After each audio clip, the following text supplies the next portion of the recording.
The first track, Reverse. This is the pain of losing so many people close to me, especially my grandmother.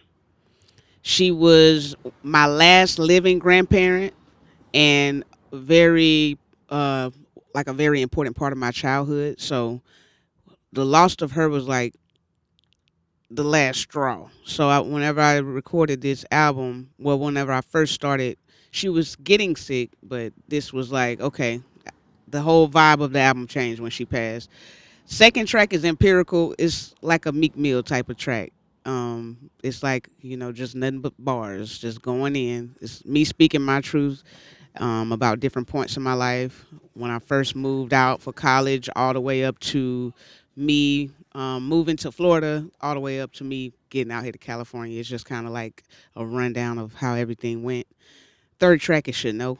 It's my favorite. Uh, one of my favorites because it's hype. It has a lot of energy. It's a song that everyone should play like on your payday. Whenever you get paid, I feel like it's a vibe. It's just about like being reckless and balling out and living life great, confident. I think it's like a perfect song to go to the gym to and work out because it has a lot of energy. Fourth track is Tranquility. It's very sad. This song is so sad. Like I like it, but it's like ugh, it brings up a lot of emotions. It's like a farewell song to four people in my life. So my grandmother, my cousin, my best friend, and another uncle cousin. Somebody that's like they're old enough to be an uncle, but they're your cousin, uncle cousin. So that song is about those four people, very important people in my life. So God bless their souls. But this whole project is like a farewell to them. But that song is the farewell song. And then the fifth track is In a Row. I call this my gay song because it's like the only song where you're gonna hear me talking about my lifestyle, I guess. Uh, it's I don't know. It's kind of a story too, though. It's about a girl that's giving you like the runaround. A girl that she claims that she doesn't like my type of gay. She likes girly girls. A lot of girls say that nowadays. They don't want the aggressive female. They want the girly girl female. So she's giving me the runaround like she don't want me, and I have to get her. I have to prove that she does. So that song is about a girl that's giving you the runaround, but eventually you get her and you have fun with her. So moving along, the next track six is I think I'm on six. No Valentine. This is my this is my this is my shit. Like this is the song that you listen to if you like to do shrooms or like if you high as hell and you just want to vibe out. No Valentine is the one. I think it's the first track that I wrote other than Grandma's Prayers. I think No Valentine was like the first official song I wrote. It's a chick. This is another chick that's kind of leading you on too, though. This is another chick leading you on. You've done everything to gain her love. I talk about how you have to save yourself, fight for yourself, no matter what. I mentioned some good and bad things I've done in my life, and it's just kind of a way to talk about how people are not perfect. And with the chick, it's like I've done everything that I can to respect her, and it's just getting hard for me to pretend like I don't want to be with her. I guess that's what I wrote down after listening to it. I was like, what is this song really about? Okay, yeah. This chick is giving me the runaround in the song, and I'm basically saying that I understand why she is because I've been that person too, and life sucks sometimes, and you don't want to give in. So no Valentine. Please press play. This song right here, this shit is hard. It's like another song where it's like it kind of feel like you drowning. I feel like you falling into like a pool, a sunken place. The hook is like a chant to get out of depression. It's like a song I made up to help people get out of depression, but you have to say the hook in order to get saved. If you don't say the hook, you're not going to save yourself from depression. That's why it's called Please Press Play because you have to listen to it to know how to get out of depression. In the verse, I'm talking about how there's people in my family that have been victims of depression and I'm trying to save them and get them out of depression, but they don't want to listen to me or they're fighting against me because they feel like I know it all, which I always feel like I do. So they're fighting against me and I'm like, if you just press play, I can help you. Just follow me, listen to this song. But I don't have my shit together. I'm depressed too. So it's like we're all having to say the chant. you got to say the chant to get out of depression. So please press play. Next, you have Emergency. This is like a rock and roll rap song. It's pretty hard. Super Scott produced it, and he had to remake the beat like 7 times because it just was too loud. And thank God for Super Scott because we just could not make this song. I kept calling him. I was like, "It's still loud. Did you turn it down?" He had to deal with that shit like a lot. So shout out to him. But I think it's like my version of Jay-Z. Money ain't a thing. Whenever they balling out in the car, I'm bragging in the song. Just saying like, I ain't broke. You broke. I can't be broke.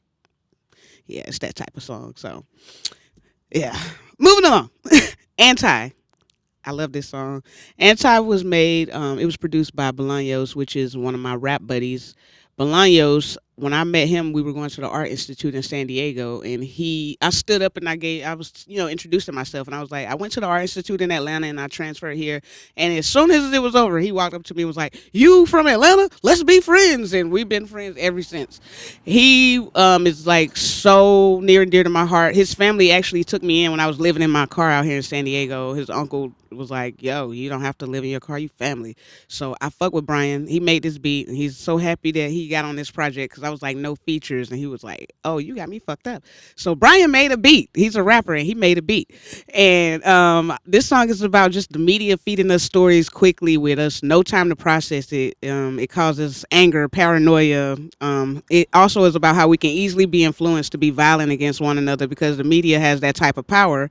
It expresses how we're bored on Earth, and at the end of the day, we're just kind of killing time, and we don't realize that, so we take a lot of shit serious. And that song is just about being like really angry and mad because the media told you to be.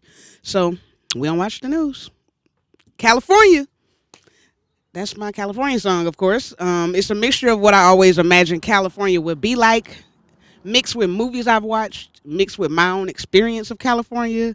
And it's just like the vibe I get when I'm riding in California. So it's like a bunch of stuff. It's like a lot of California stuff put in a pot. It's movies I've watched about California. It's like everything. I just put everything in one pot, and it just got a cool vibe. It reminds me of like, I don't know. It reminds me of like Pimp C mixed with a little, I don't know, somebody from the West Coast. Snoop Dogg, maybe. I don't know. It's like really vibing. And then Elohim.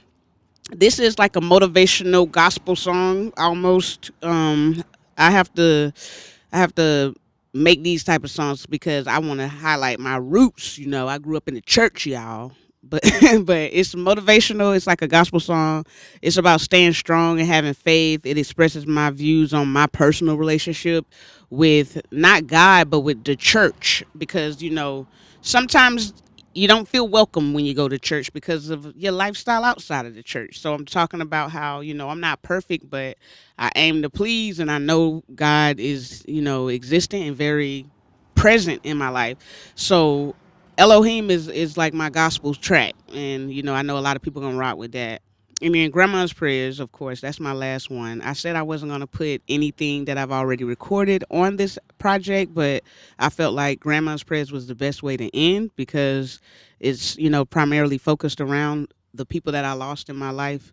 And my grandmother was near and dear to my heart. And it's just a slap. It's a banger and it's the truth. And it got that southern vibe to it. So, I had to throw Grandma's Prayers on there. But if you go down the track list, all the way down from Reverse, Empirical, Should Know, Tranquility, In a Row, No Valentine, Please Press Play, Emergency, Anti, California, Elohim. All of that spells rest in peace. But you have to go down. You have to follow the first letter of each track. And if you follow it, you'll see it says rest in peace. And that is a representation of the people that I lost during the process of making this project. So I really carefully thought everything out. It's not just something that I slapped together. The only thing I didn't really have say so over is the track order because I was following, the rest in peace. So I had no control over where the songs fell.